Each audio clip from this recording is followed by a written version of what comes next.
मित्रों नमस्कार, माँ दुर्गा आपको सफल बनावे। मित्रों आज हम लोग पढ़ने वाले हैं पंचुएशन के बारे में। पंचुएशन क्या होता है मित्रों, आज हम पंचुएशन की समस्त बारीकियों को सीखेंगे। एक वाक्य में पंचुएशन का क्या महत्व होता है, पंचुएशन के माध्यम से वाक्य को कैसे मीनिंगफुल बनाया जाए। यदि हम पंचुएशन न जानते हो तो एक वाक्य के अर्थ पर उसका क्या क्या प्रभाव पड़ सकता है। मित्रों आज ये सारी चीजें हम सब लोग सीखने वाले हैं सिंपल ट्रिक्स और ट्रिक्स के साथ। वीडियो स्टार्ट करने से पहले पात्र परिचय हो जाए। मित्रों मैं ही योगेंद्र कुमार दुबे और आप देख रहे हैं मेरा चैनल ग्रामर विद योगेश्वर, जहां आपको मिलती है संतुष्टि और कुछ नहीं। जहां आपको क्या मिलती है, संतुष्टि। इसके पहले कि हम वीडियो को स्टार्ट करें, यदि आप मेरे चैनल पर नए हो तो चैनल को सब्सक्राइब कर लीजिएगा और बेल आइकन बजा दीजिएगा ताकि मेरे द्वारा बनाए गए समस्त वीडियो की नोटिफिकेशन आपको मिलता रहे। आइए मित्रों शुरू करते हैं आज की वीडियो पंचुएशन। तो यहाँ पे मैंने एक कहानी लिख रखी है मित्रों। यह एक लड़की है, नाम है इसका कविता। इस लड़की का क्या नाम है, कविता। कविता ने अपने पिताजी को एक पत्र लिखा है मित्रों, जो पत्र यहाँ मेरे हाथ लग गया है ना।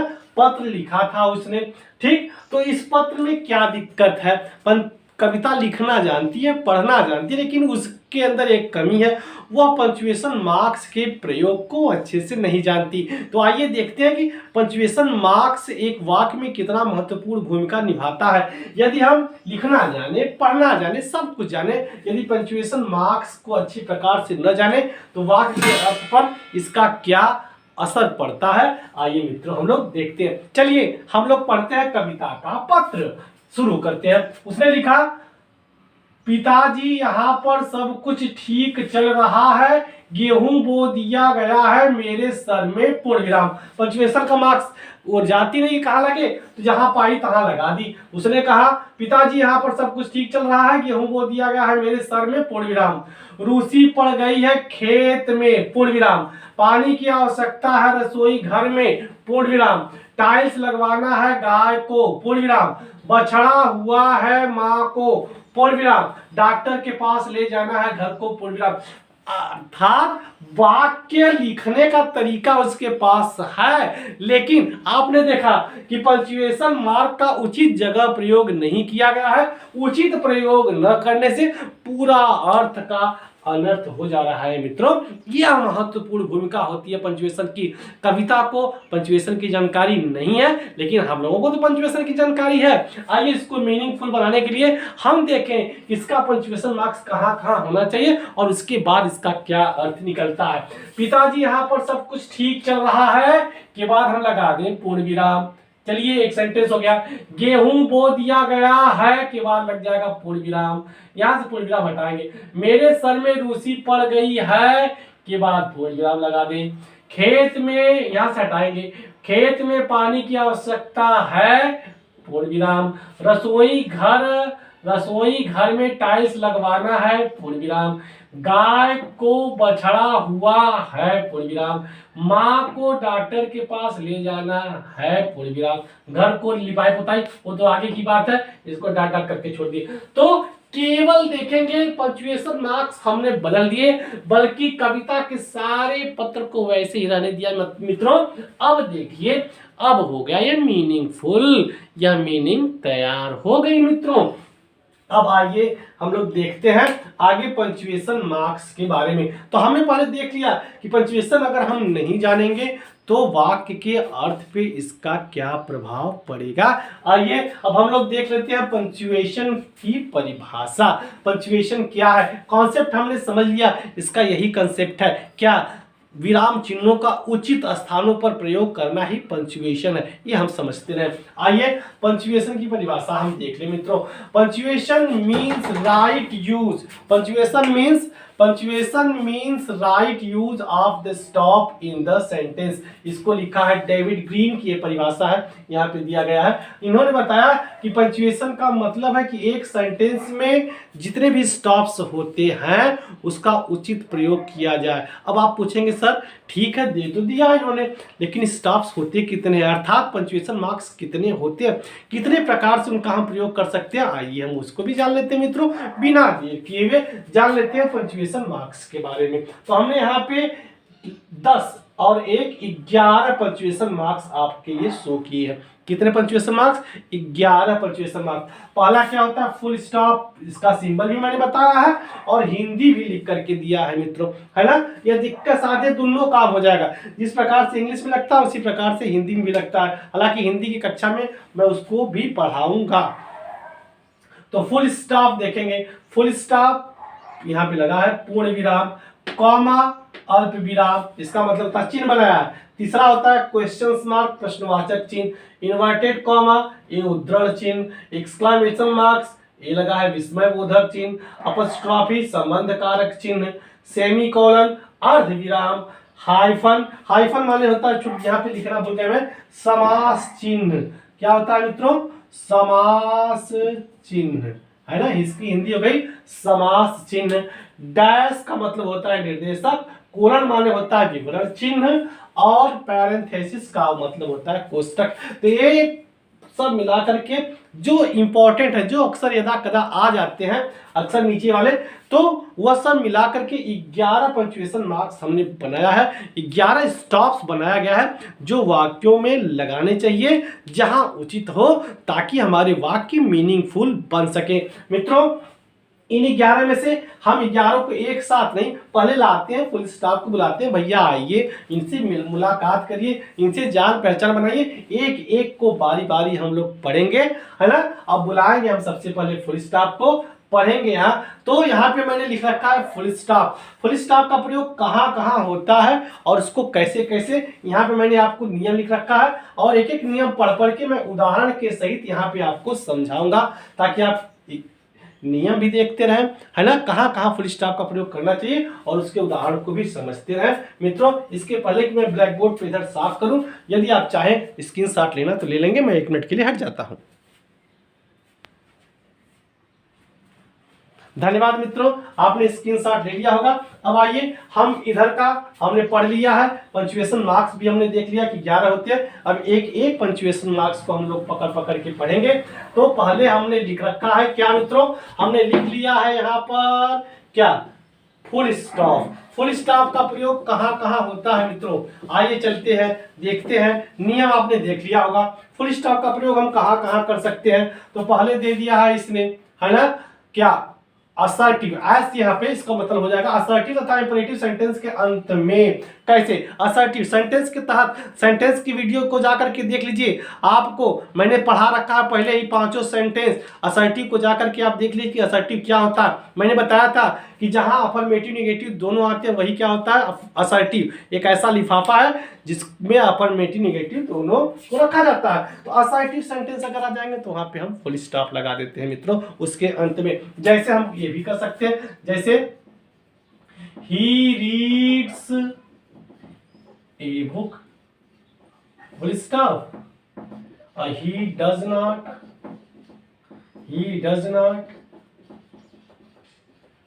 read a book। दोनों वाक्यों को आप देखेंगे, है ना। he reads a book या अफर्मेटिव सेंटेंस है, he does not reads a book या नेगेटिव सेंटेंस है, लेकिन दोनों को हम कह सकते हैं असर्टिव सेंटेंस। तो असर्टिव सेंटेंस है, इसके अंत में हम क्या लगा देते हैं सर? Full stop. जहां जहां भी असर्टिव सेंटेंस हमको लिखना होगा उसके बाद फुल स्टॉप लग जाएगा। दूसरा कहा इंपरेटिव सेंटेंस, इंपरेटिव को भी जा करके देख लीजिए। इंपरेटिव सेंटेंस क्या है सर? जो क्रियाओं से शुरू हो, जिसमें आज्ञा का सुझाव दिया जाए। जैसे स्टैंड अप, खड़े जाओ, स्टैंड अप लगा देंगे फुल स्टॉप, है ना। सिट डाउन, बैठ जाओ, ये भी इंपरेटिव सेंटेंस, इसके अंत में भी लगेगा full stop. Let us play, आओ खेलें, लेट अस प्ले, तो इसके अंत में भी लग जाएगा फुल स्टॉप। तो हमने यह समस्या का समाधान कर लिया कि कहाँ कहाँ यह फुल स्टॉप लगता है, हमने इसको देख लिया। अब कहा संक्षिप्त हस्ताक्षर, जैसे हमको हस्ताक्षर करना पड़े, मेरा नाम है योगेंद्र कुमार दुबे, 60 में हस्ताक्षर करते हैं तो कैसे लिख सकते हैं सर? हम ऐसे लिख सकते हैं वाई के दुबे, वाई के दुबे हम लिख सकते हैं ना। तो जब संक्षिप्त रूप में हम हस्ताक्षर करते हैं तो अपने नामों के बीच में जो फुल स्टॉप लगा देते हैं, है ना। यस के पाली, यस के पाली, ऐसे भी आप लिख सकते हैं यस के पाली। तो जो छोटे छोटे हस्ताक्षर करते हैं उनके बीच में लगा सकते हैं। इसका भी समाधान हमने कर लिया। तीसरा दिया है संक्षिप्त रूप वाले शब्दों के। अब आप कहेंगे संक्षिप्त रूप वाले शब्द क्या होते हैं? जैसे हम कहते हैं वो उनके पिताजी एसपी है ना, सुपरिंटेंडेंट ऑफ पुलिस, यही होता है संक्षिप्त रूप एसपी, है ना। इसमें बड़ा चर्चा में चला VLO, है ना, BLO, है ना। बहुत लोगों का वोटर लिस्ट से नाम काट दिया, बहुत लोगों का जोड़ दिया, पता नहीं क्या क्या कर दिया, भगवान जाने। BLO, है ना, SDO, है ना। तो जितने भी संक्षिप्त रूप में हम नाम लिखते हैं उसके लिए, जितने भी पद हो, प्रतिष्ठा हो, कोई डिग्रीज हो, अगर संक्षिप्त रूप में लिखते हैं तो उसके बीच में हम फुल स्टॉप लगाते हैं। और इसी के साथ फुल स्टॉप का काम हो गया समाप्त। फुल स्टॉप को हमने पढ़ लिया मित्रों। इसमें कोई दिक्कत होगी तो आप जरूर कमेंट करिएगा, कमेंट करते रहिए मित्रों।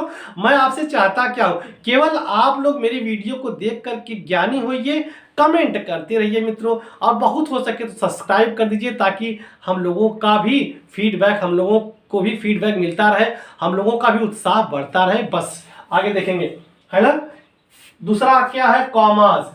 अब पंक्चुएशन के क्षेत्र में या पंक्चुएशन के चैप्टर में कॉमास ही सबसे बड़ा है, जिसका कई जगह, इसके कई रूल्स इसके अंतर्गत है, जिसको या यही बहुत महत्वपूर्ण है, इसको कई बार आपको कई स्तर से ध्यान देना है, बाकी कुछ नहीं, बाकी तो सब 2 या 3 रूल में सिमट जाते हैं। आइए हम देखते हैं कॉमा। जब कहा इसने कि एक ही पार्ट्स ऑफ स्पीच के शब्दों को पृथक करने के लिए, पहला रूल का एक ही पार्ट्स ऑफ स्पीच के शब्द क्या है? जैसे पेन कह दिया, किताब कह दिया, है ना, उसे संबंधित पेंसिल कह दी, रबर कह दी, इरेजर कर दी, जो एक ही वर्ग के कई शब्द अगर एक साथ आ जाते हैं तो उनको बीच में अलग करने के लिए हम क्या करते हैं? कॉमा का प्रयोग करते हैं। जैसे आई बॉट, मैंने खरीदा, I bought pen, comma, pencil, comma, eraser, comma, book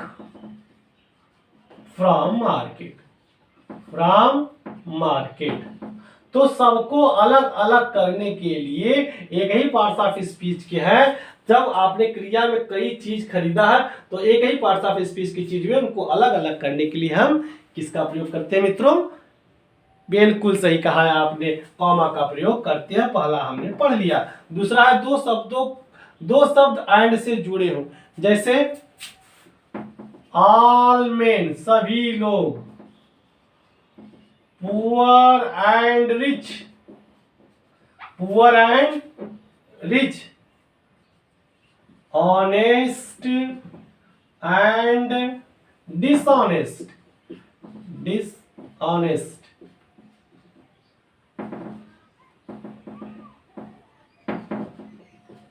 will die, सभी लोग, चाहे वह अमीर हो चाहे गरीब हो, ईमानदार हो चाहे बेईमान हो, विल डाई, मरेंगे। तो ये जो एंड से जुड़े हुए शब्द आ रहे हैं उनको कॉमा से हम अलग कर देते हैं मित्रों। इसको भी हमने समझ लिया। एब्सोल्यूट फ्रेज, एब्सोल्यूट फ्रेज क्या होता है? नॉमिनेटिव एब्सोल्यूट, जिन दो वाक्यों में क्या रीजन और रिजल्ट का संबंध होता है उसको एब्सोल्यूट फ्रेज के माध्यम से दिखाते हैं। एब्सोल्यूट फ्रेज एक तरीका है जो एक कर्ता को फ्री कर देता है, वाक्य में उसका अर्थ नहीं पड़ता। जैसे the sun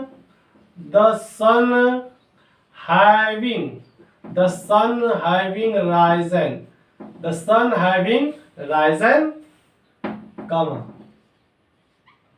the fog disappeared, disappeared, यहाँ पे देखेंगे आप, the sun having risen the fog disappeared, सूर्य उगे और फॉग डिसअपियर्ड हो गया।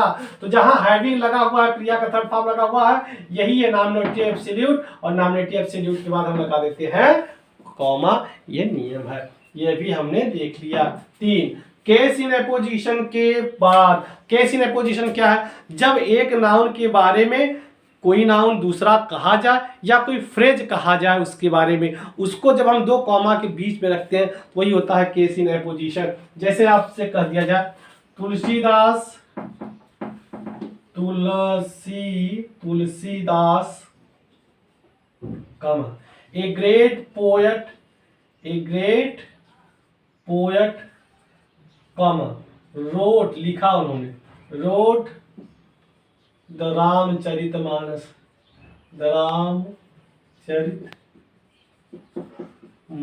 इसको आप देख लीजिए। Tulsidas a great poet, Tulsidas के बारे में क्या कहा गया, ए ग्रेट पोएट, ये फ्रेज है पूरा। कौन एक ग्रेट पोएट था, तुलसीदास। जब इनसे संबंधित बात एक फ्रेज के रूप में कही जाए तो इनके बगल में रखा जाएगा, किसके बीच में, कॉमा के मध्य, यही होता है case in apposition. Tulsidas a great poet road the Ramcharitmanas. अगर कहा जाए Rana Pratap a great warrior fought many battles, तो आप क्या बोलेंगे, राणा प्रताप की बात कॉमा लगाएंगे, अ ग्रेट वॉरियर की बात कॉमा लगाएंगे, क्योंकि उनका अपोजिशन में है फॉट मेनी बैटल्स, है ना। तो आप चलिए अब इसका अगर देखना चाहे तो यहाँ पे देख सकते हैं, ये बड़ा इंपॉर्टेंट रूल है, इसलिए Rana Pratap a great warrior fought many battles।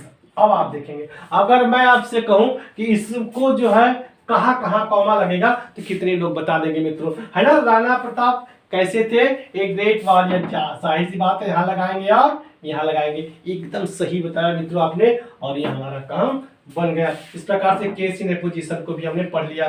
Participle phrase, participle आप जानते हैं, अगर 11-12 में पढ़ा होगा आपने, पार्टिसिपल 3 प्रकार के होते हैं, प्रेजेंट पार्टिसिपल और पास्ट पार्टिसिपल, परफेक्ट पार्टिसिपल। तो प्रेजेंट पार्टिसिपल जब पूरा हो जाता है तो उसके बाद कॉमा लगता है अगला वाक्य शुरू होने से पहले। जैसे सीइंग स्नैक, ए स्नैक, सांप को देखकर, फुल स्टॉप, ही रैन अवे, है ना। सीइंग स्नैक ही रैन अवे, सांप को देखकर वह भाग गया। परफेक्ट में आ जाएंगे, having finished his work, having finished his work, he went to office, वह ऑफिस गया। यहाँ पे देखेंगे हैविंग फिनिश्ड हिज वर्क, अपना काम समाप्त करने के बाद वह ऑफिस गया। तो जहाँ हैविंग लगा रहेगा क्रिया का थर्ड फॉर्म, चाहे आईएनजी कर पर करके हुए हुआ, इसका हिंदी में अर्थ आएगा। तो पार्टिसिपल वाले वाक्यों में आप कॉमा लगा देंगे, उसके आगे वाले वाक्य को उसी प्रकार से हम जोड़ देते हैं मित्रों। तो ये हो गया पार्टिसिपल का भी काम खत्म। अब आगे डायरेक्ट नरेशन। नरेशन में आप जानते हैं डायरेक्ट नरेशन के बाद हमेशा कॉमा लगता है, और इनडायरेक्ट नरेशन को हमेशा उद्धरण चिन्ह में रखते हैं, अर्थात इन्वर्टेड कॉमा में रखते हैं, है ना। डायरेक्ट नरेशन कैसे है, जैसे रवि सेज आ गया कॉमा, यही है आपका डायरेक्ट नरेशन में। तो डायरेक्ट नरेशन में यहां पे देखेंगे Ravi says comma Rita is a good girl. ये आप हमेशा जानते रहिए कि डायरेक्ट नरेशन के 2 भाग होते हैं, रिपोर्टिंग वर्ब और रिपोर्टेड स्पीच। रिपोर्टेड स्पीच हमेशा इन्वर्टेड कॉमा के अंदर होता है, और रिपोर्टिंग वर्ब के बाद हम हमेशा कॉमा लगा देते हैं मित्रों, हमेशा कॉमा लगा करके रख देते हैं। यही हो गया, तो इसको भी हमने देख लिया। आरंभ में प्रयुक्त एडवर्ब के बाद अगला बोल रहा है, इधर का हमने पढ़ लिया है, अब इसको भी करते हैं हम लोग साफ, है ना। मैदान धीरे धीरे साफ करते जाइए, जगह बनती जाएगी, जो जो पढ़ते जाए उसको हम लोग साफ करते चले जाएंगे और आगे समझते हुए चले जाएंगे, ठीक है ना मित्रों। आइए देखते हैं आगे क्या कर रहा है। आगे कह रहा है कि आरंभ में प्रयुक्त एडवर्ब, जो एडवर्ब आरंभ में आते हैं, जैसे सर्टेनली, क्या बोलेंगे आप? Certainly he went there, certainly he went there, निश्चय ही वह वहां गया। तो ये जो एडवर्ब है यल वाई लगता है, इसकी पहचान है, किसी भी विशेषण में यल वाई लगा करके एडवर्ब हम बनाते हैं। अगर किसी एडवर्ब से कोई वाक्य शुरू हो रहा तो उस एडवर्ब के बाद आप कॉमा जरूर लगाओगे। जैसे पंचुअली ही वेंट टू स्कूल, या पंचुअली ही कम्स स्कूल, हाँ, नियमित वह विद्यालय आता है, तो पंचुअली के बाद क्या लगा देंगे आप? कॉमा लगा देंगे। मित्रों, यह नियम भी हमने सीख लिया है बड़े आसान तरीके से। अगला नियम है एक ही शब्द को दोहराने पर। कविता हमने पढ़ा होगा, जैसे बोलते rain rain go away, come again another's day, है ना? रैन रैन गो अवे, तो क्या हो गया सर? यहाँ पे देखेंगे रैन रैन, एक ही शब्द दो बार आ गया, बीच में लगा देंगे कॉमा, वही होता है रैन रैन गो अवे। जब एक ही शब्द दो बार आ जाते हैं इंग्लिश में, उनको कॉमा से पृथक कर देते हैं, अलग कर देते हैं। जी जी हाँ, तो इसको भी हमने देख लिया, है ना? एडजेक्टिव क्लास के प्रारंभ तथा अंत में, जैसे आई सा रमेश, सॉरी, आई सा रमेश whose father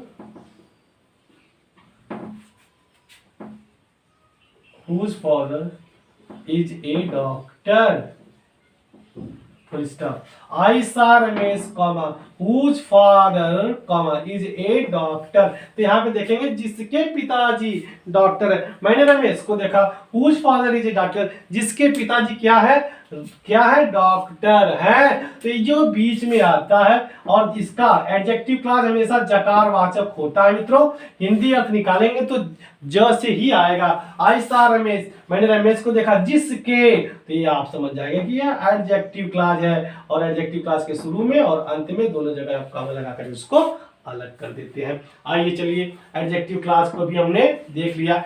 यस अथवा नो के पश्चात कुछ प्रश्नों के उत्तर हम यस अथवा नो में देते हैं। अगर यस में देंगे तो वो क्या हो जाएगा, है ना? निगेटिव एडवर्ब इनको बोला जाता है ना? एडवर्ब ऑफ निगेशन, है ना? यही, और adverb of affirmation.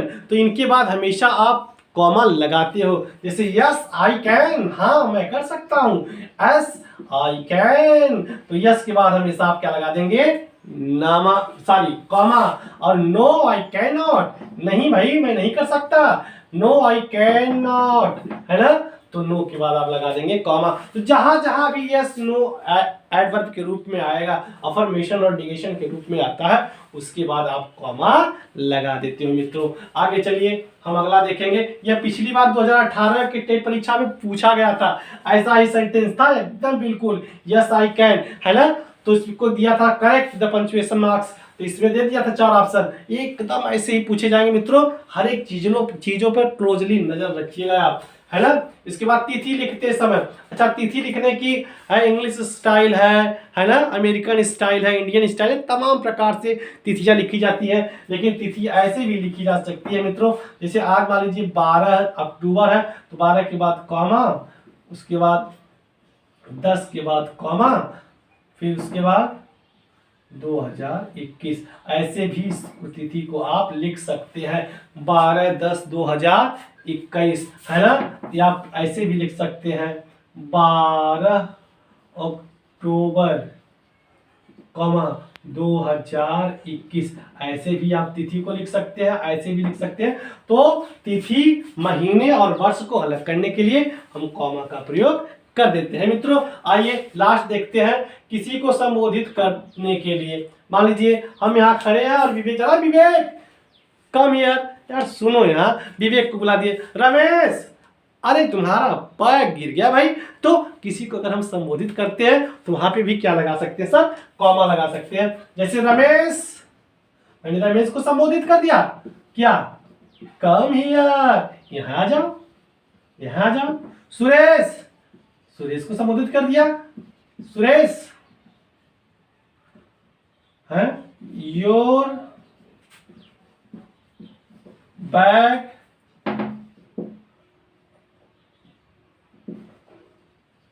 Has dropped,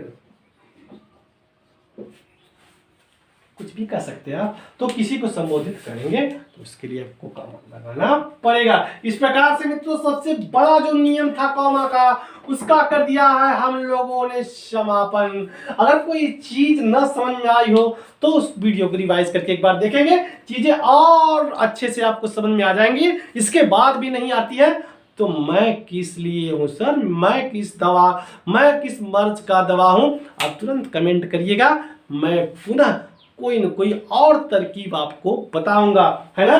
क्यों? क्योंकि अगर आपकी समस्या है तो वही तो मेरी समस्या है मित्रों। जब तक आप संतुष्ट नहीं होंगे, हमारी पढ़ाई पूर्ण नहीं हुई। तो आपका सेटिस्फेक्शन ही हमारा आखिरी लक्ष्य है मित्रों। यदि यह बात आपको अच्छी लग रही है, यदि आप इस चैनल से संतुष्ट हैं, तो जरूर इस चैनल को सब्सक्राइब करिए और बेल आइकन बजा दीजिए। ज्यादा से ज्यादा लाइक शेयर और कमेंट करिएगा। आगे चलते हम देखेंगे इंट्रागेटिव सेंटेंस, प्रश्न पूछे जाने पर, है ना। इंट्रागेटिव सेंटेंस में क्या होता है, प्रश्न पूछा जाता है। और प्रश्न कैसे पूछा जाता है? दो प्रकार से, एक का उत्तर आप हाँ या ना में दे पाते हो और एक का उत्तर आप सेंटेंस के माध्यम से देते हो। लेकिन इंट्रागेटिव सेंटेंस के बाद हमेशा क्वेश्चन मार्क को हंसुआ वाला चिन्ह जरूर रहता है। हंसुआ माने होता है काटता। प्रश्न क्या करता है, प्रश्न कठिनता है उसको हंसुआ से हम काट देते हैं। कैसे? हम जैसे आपको बोलते हैं are you fine, are you fine, क्या आप अच्छे हो, क्या आप अच्छे हो। Do you love me, do you love me, क्या तुम मुझे प्यार करते हो। ये भी एक प्रकार का प्रश्न है। तो जहां हमने प्रश्न किया वहां हमने क्वेश्चन मार्क लगा दिया मित्रों, है ना। अगर मैंने कहा yes I love you, yes I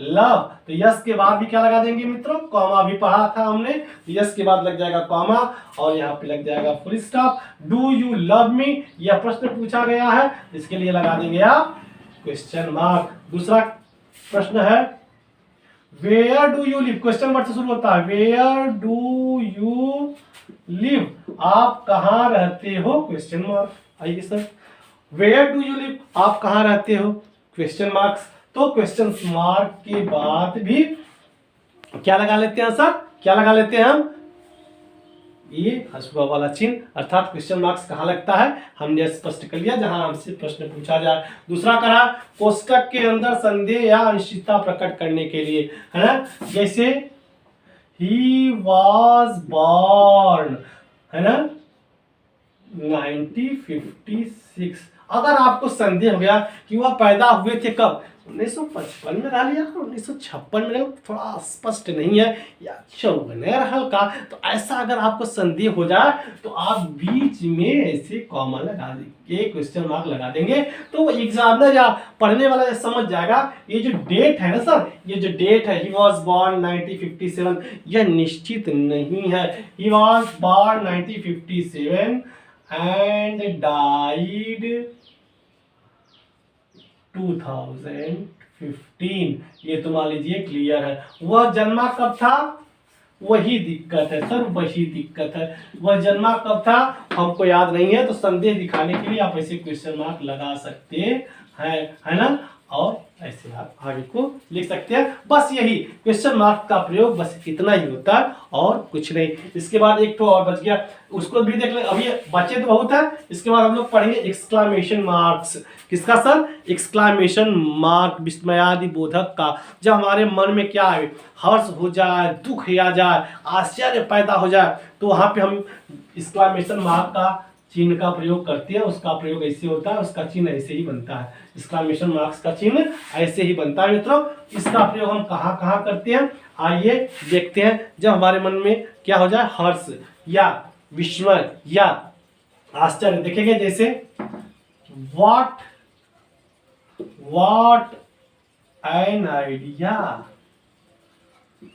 क्या विचार है ना। हमारा काम नहीं बन रहा, कोई जाएगा अरे क्या काहे मुंह लटका के बैठे यार, ऐसे नहीं ऐसे कर लो, अरे वाह यार ये तो बात मेरे दिमाग में नहीं आई, वही आइडिया सर। जहां आइडिया क्या, व्हाट एन आइडिया, तो आप लगा देंगे एक्सक्लेमेशन का चिन्ह। How beautiful how beautiful you are, तुम कितनी सुंदर हो। जब किसी की सुंदरता को देख करके आप आश्चर्यचकित हो जाए तो आप बोलेंगे how beautiful are you are, तुम कितनी सुंदर हो। How beautiful the temple is, यह मंदिर कितना सुंदर है ना। ऐसे how luxuries this car is, यह कार कितनी लग्जरीज है, कितनी आराम। तो ये है विलासतापूर्ण है, ये लगा सकते हैं आप सब, है ना। दुख प्रकट करने alas, alas my father has died, है ना। तो अलास दुख दिखा रहा है। ब्रेवो किसी को अनुमोदन देने के लिए, ब्रेवो शाबाश, you have done well, you have done well, ये है मित्रों। तो एक्सक्लेमेशन का चिन्ह आप ऐसे लगा सकते हैं, कोई दिक्कत नहीं। आगे अगला चिन्ह हम लोग चलते हैं, देखते हैं। आगे देखते हैं मित्रों, आगे है अपस्ट्रॉफी। अपस्ट्रॉफी का प्रयोग कहाँ कहाँ करते हैं। अपस्ट्रॉफी का प्रयोग हम संबंध दिखाने के लिए करते हैं। जैसे हमारा किसी से संबंध हो, है ना, तो वहां पे देखते हैं। जैसे मोहन्स बुक, मोहन्स अपस्ट्रॉफी लगाएंगे, यस लगा देते हैं, अपस्ट्रॉफी यस। मोहन्स बुक, का के की का संबंध आ जाएगा। मोहन की किताब, गर्ल्स हॉस्टल, गर्ल्स, है ना, अपस्ट्रॉफी का चिन्ह लग जाएगा। लड़कियों का छात्रावास, गर्ल्स हॉस्टल, गर्ल्स हॉस्टल, तो ये है। तो इस प्रकार से हम अपस्ट्रॉफी का चिन्ह लगाते हैं। और अपस्ट्रॉफी का चिन्ह शब्दों से छूट के लिए भी लगाया जाता है, जब शब्दों को हमको संक्षिप्त रूप में लिखना पड़ता है। जैसे हम लिखते हैं आई हैव, एक सेंटेंस यहाँ पे लिखें आई हैव, इसको हम शॉर्ट में लिखते हैं आई,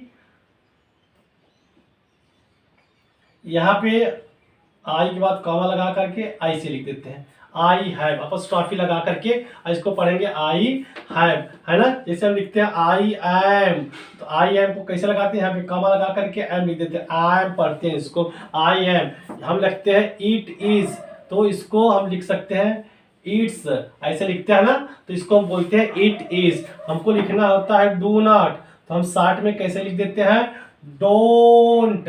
तो अपस्ट्रॉफी का प्रयोग यहाँ भी होता है। तो हमने देखा अपस्ट्रॉफी का प्रयोग संबंध बताने के लिए या शब्दों से छूट देने के लिए किया जाता है। आइए उसके बाद हम देखते हैं सेमी कोलन।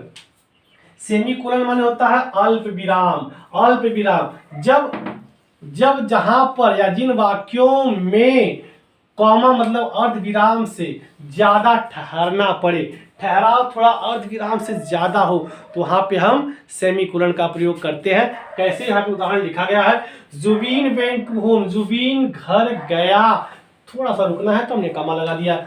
बाथ गया, क्या किया, बाथ एंड टुक ब्रेकफास्ट, नहाया और इसने नाश्ता किया। अब दोबारा आ गया तो यहाँ पे थोड़ा और ज्यादा हम रुक लेंगे, पहली बार थोड़ा सा रुके, दूसरी बार ज्यादा सा रुकेंगे। Took his cycle and went to school, अपनी साइकिल ली और घर गया। तो यहाँ पे देखेंगे यहाँ कम रुकना था तो हमने कॉमा लगाया, यहाँ थोड़ा ज्यादा रुकना है, दोबारा सेंटेंस आ रहा है तो यहाँ पे हमने सेमी कोलन लगा दिया मित्रों, है ना। हालांकि इसका प्रयोग बहुत कम देखने को मिलता है वाक्यों में, है ना, लेकिन ये ऐसे ही किया जाता है, इसको आप जानते रहिए। आगे चलेंगे, इन्वर्टेड कॉमा देखेंगे। इन्वर्टेड कॉमा का प्रयोग कहाँ होता है मित्रों, सीधी सीधी बात डायरेक्ट स्पीच में, है ना। रिपोर्टिंग वर्ब और रिपोर्टेड स्पीच, रिपोर्टिंग वर्ब को कॉमा से हम अलग करते हैं और रिपोर्टेड स्पीच को हमेशा इन्वर्टेड कॉमा के अंदर ही रखते हैं। डायरेक्ट हमने पढ़ा होगा तो जानते होंगे। जैसे आई सेड, मैंने कहा, comma inverted comma, the sun rises in the east, in the east. इस वाक्य को देखेंगे मित्रों, इस वाक्य को देखिए, पूरे को बोलते हैं डायरेक्ट स्पीच। इस डायरेक्ट स्पीच की दो भाग, रिपोर्टिंग वर्ब जो इन्वर्टेड कॉमा के बाहर है, अर्थात इसके बाद कॉमा लगाए, रिपोर्टिंग वर्ब के बाद कॉमा लगता है। एक यहाँ कॉमा वाला क्लियर हो गया, और ये हो गया रिपोर्टेड स्पीच। और रिपोर्टेड स्पीच हमेशा इन्वर्टेड कॉमा के अंदर ही आता है, ये हो गया इन्वर्टेड कॉमा का रूल्स। और कोई शीर्षक लिखना हो, किसी ट्रेन का नाम लिखनी हो, कोई कहानी लिखनी हो, है ना, किसी पुस्तक का नाम लिखना हो तो उसको कोटेशन मार्क्स बोलते हैं, है ना। जैसे आई रीड, मैं पढ़ता हूँ, द रामचरितमानस, द रामचरित मानस। ये अगर किसी पुस्तक का नाम आपको लिखना है तो उसको कोटेशन मार्क्स ऐसे बना करके लिख देते हैं तो ज़्यादा उचित होता है मित्रों, इस पे ज़्यादा प्रभाव पड़ता है। ये लिखने का तरीका होता है, कोई पुस्तक हो, कोई धार्मिक ग्रंथ हो, है ना, कोई ट्रेन हो, कोई समाचार पत्र हो, कोई लेख हो, किसी की टाइटल्स हो, तो इस प्रकार से कोटेशन मार्क्स के अंतर्गत उसको हम लिखते हैं, रखते हैं। ये कोटेशन मार्क्स इसको बोलते हैं, इन्वर्टेड कामा का ही पार्ट होता है। आइए देखते हैं उसके बाद हाइफन। हाइफन क्या है मित्रों? हाइफन माने होता है समास चिन्ह। जब समानार्थक वाक्य आते हैं, जैसे द्वंद्व समास में क्या था, रात दिन राजा रानी, है ना, इस प्रकार के जब शब्द आ जाते हैं एक साथ तो उनके बीच में हम क्या लगा देते हैं, हाइफन का चिन्ह। जैसे हमने कहा प्रॉफिट लॉस, प्रॉफिट लॉस, तो आप बीच में क्या लगा देते हो, यही हाइफन का चिन्ह लगा देते हो मित्रों। तो हाइफन का चिन्ह हम कहाँ लगाते हैं, जब समानार्थक शब्द आते हैं तब हम हाइफन का चिन्ह लगा देते हैं। डैश क्या होता है? डैश माने होता है विवरण चिन्ह। जब किसी व्यक्ति के कथन को स्पष्ट किया जाता है, जब किसी व्यक्ति के कथन को स्पष्ट किया जाता है, जैसे मान लीजिए वहां पे कॉमा नोट का प्रयोग नहीं करे हैं, महेश, महेश कह करके अगर हमने ऐसे डैश मार दिया, है ना, Mahesh, they can not do it, अर्थात महेश ने कहा कि वे इसे नहीं कर सकते हैं, वे उसे नहीं कर सकते। ये जो महेश का कथन है, सुरेश कहा, Suresh I agree with you, I agree with you, मैं आपसे सहमत हूं। तो देखिए महेश का कथन ये रहा, सुरेश का कथन ये रहा। तो किसी को कथन को कहने के लिए हम डैश का प्रयोग कर सकते हैं मित्रों। इस प्रकार से डैश का भी काम हो गया खत्म, इसका भी, इसका भी, इसका भी, है ना। अब बचा क्या, कोलन। कोलन का प्रयोग जब हम किसी भी वाक्य को, किसी के कथन को विस्तृत रूप से बोलते हैं, विस्तृत रूप से कहते हैं, है ना। जैसे अकबर, अकबर, अकबर की कथन को विस्तृत रूप से रखना है। अकबर ने क्या क्या कहा है, कि जाओ सैनिकों उनको पकड़ के लाओ, उसको यहाँ कर दो, ये कर दो, वो कर दो। अगर पूरी कहानी कहा गया है, कम से कम 3 या 4 5 लाइन का स्टेटमेंट दिया गया है, तो हम यही लगाते हैं क्या, कोलन, है ना। कोलन ऐसे भी ऐसे लगा करके हम छोड़ देते हैं मित्रों, ऐसे कर देते हैं तब कोलन हो जाता है। ऐसे नहीं भी लगाएंगे, अगर ऐसे लगा के छोड़ देंगे तब भी कोलन हो जाता है। कथन यहाँ थोड़ा विस्तृत हो जाता है जहाँ हम कोलन लगाते हैं। एक्चुअली जहाँ डैश लगता हो उसी के समानांतर कोलन भी लगता है, लेकिन इसमें कथन छोटे होते हैं, इसमें कथन थोड़े बड़े होते हैं। अंतर बस इतना ही है। पैरेंथेसिस क्या होता है? पैरेंथेसिस ये होता है कोष्टक चिन्ह, है ना। किसी तथ्य को जब हम लिखते हैं तो बीच में जो है, जैसे आई बॉट, मैंने खरीदा था, I bought this gun 2015 and, है ना, 2015 फॉर रुपीज 20,000। ऐसे आई वाट दिस गन 2000। तो कोई सन वगैरह, कोई तथ्य अगर आपको बीच में उसको इंडिकेट करना है, हाईलाइटेड करना है कि बंदूक 2015 की, उसको तथ्य को हाईलाइटेड करना है, उसको पैरेंथेसिस के मार्क्स के बीच में आप रख लेते हैं मित्रों। इस प्रकार से पंक्चुएशन मार्क्स को हमने लिया है कर, और यही नहीं, पंक्चुएशन के मार्क्स को हम अच्छे प्रकार से समझ भी गए हैं मित्रों। आइए 3-4 एक्सरसाइज देख लेते हैं कि किन पर कैसे क्या लगाना चाहिए उसके बारे में भी। जैसे हमने आप यहाँ कह दिया ही गोज टू स्कूल, एक वाक्य। दूसरा वाक्य मैंने दिया do you read, do you read. तीसरा वाक्य मैंने दिया लेट अस प्ले। चौथा वाक्य मैंने दिया हाउ हैप्पी यू आर। पांचवा वाक्य मैंने दिया